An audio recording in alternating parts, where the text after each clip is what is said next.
Just facing us today is teaching our students how to be respectful, teaching them what respect is. The society in which we live does not seem to place a whole lot of value on respect, and so sometimes it's up to us to teach our students about being respectful. If we're going to have a successful classroom and we're going to get anything done, it is imperative that our students know what it means to be respectful, because too often the burden is left on us and instead of the parents. So that's what we're going to talk about today. Hi, I'm LaWanda Shields of TQ Classroom, and we're talking about teaching our students respect today. So I'm not going to waste your time because your time is valuable just like mine is. So we're going to get right into the video. How do you teach students to be respectful? How do you teach respect in today's day and age? The first thing you're going to do, you're going to have to respect their culture. I didn't say you had to agree with it, but you have to respect their culture. Discover what culture your students have or what they're in and respect that. They don't speak the same language we do. They don't have the same values that we have. And you have to sort of respect that. I didn't say you had to bow down to it. I said you had to respect them. When your students see that you are respectful of them and their values, then they will learn to respect you and your values better. The next thing I want to tell you to do is you have to demo or model respect. You have to model what it means to be respectful.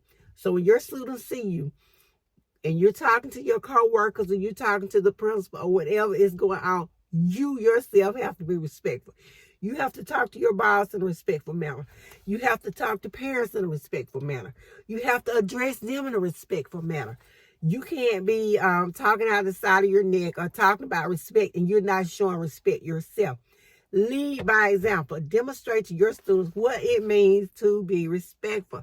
Another thing that you're going to have to do is you're going to have to make sure that you are consistent. Our students need consistency. They live in an unsure world. They live with things that are constantly changing. They're never sure about what's going to happen next. And so they want some consistency. I know our students may make us think that that's not what they want, but they really do want us to be consistent. They also want us to be fair and not show favoritism.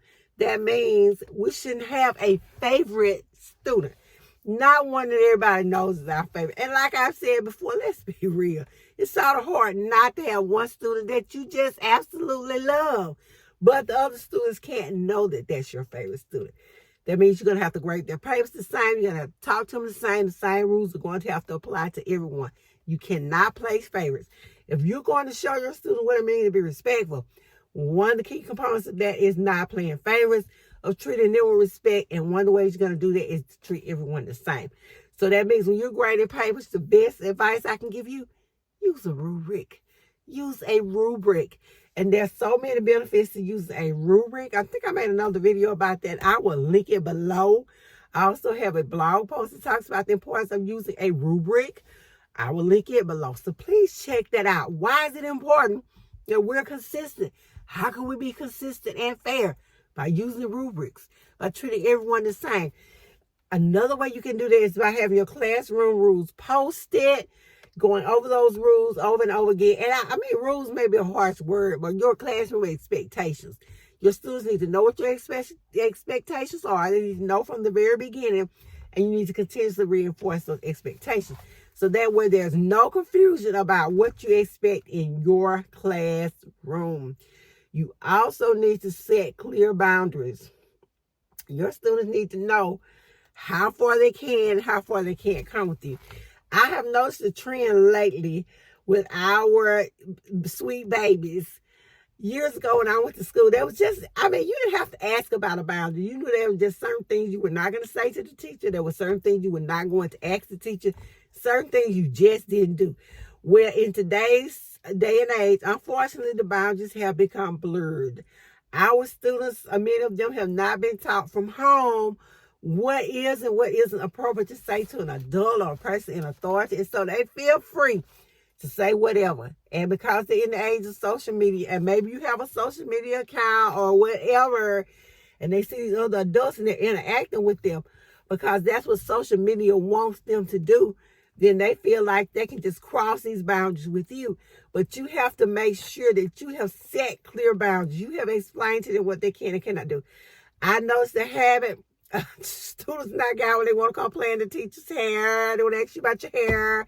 They want to ask you where you got your jewelry, what your husband's doing. They say things that are totally inappropriate. But once you put them back in check one good time, then they understand that that's not a boundary we cross. We don't play in teacher's hair. We don't ask the teacher what her and her husband are doing on the weekend.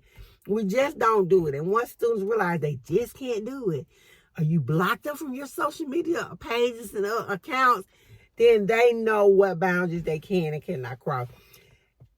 Some teachers feel it's okay to be friends with students on social media, and I don't think it's that big of a deal. But you have to be careful. If you're going to do that, you have to make sure that your profile, that what you're posting is squeaky clean. Because trust me, if something ever happens, your students are definitely going to bring it back up. And they're going to make sure their parents bring it back up. They're going to make sure the school board knows what you have on your social media account. So be sure that you have set clear boundaries. You're careful with what you're posting. And you can't let them do it one time and then tell them they can't do it again. Because students is something about them. They feel like if you let them do it once, it's an open invitation for them to do it again. So let's make sure that they know they cannot. Clear boundaries need to be set. You might want to consider using a behavioral contract. I have seen a lot of teachers use these. I did it one year. It worked fairly well. But it really, it's something you may want to consider, having a contract that you and your students draw up and then they sign, and you keep referring to that contract throughout the year, or its problems or incidences may arise. You refer back to the contract. Remember, you signed this on this day. This contract is binding. Here's your signature. You agreed to do this. And so they know that they are being held accountable. And plus, that behavioral contract will also help to prepare them for the real workplace where they have to be held accountable at work. Make a point to address bullying. You have to address bullying. If a student feels like they're being mistreated or bullied in your classroom and they let you know, you need to address it. You can't say, oh, he was just playing with you, or oh, she was just playing with you. You have to address it. Students don't feel valued if you don't address their issues, if you don't recognize them and their problems. And then they just don't feel like giving you that respect because you didn't handle the situation. Please address all issues of bullying or whatever. They feel like they've been mistreated. Please address that. And let's foster a sense of community. Foster a sense of community with your students. Let them know your classroom is a community and they are a part of that community. They have a say in what goes on.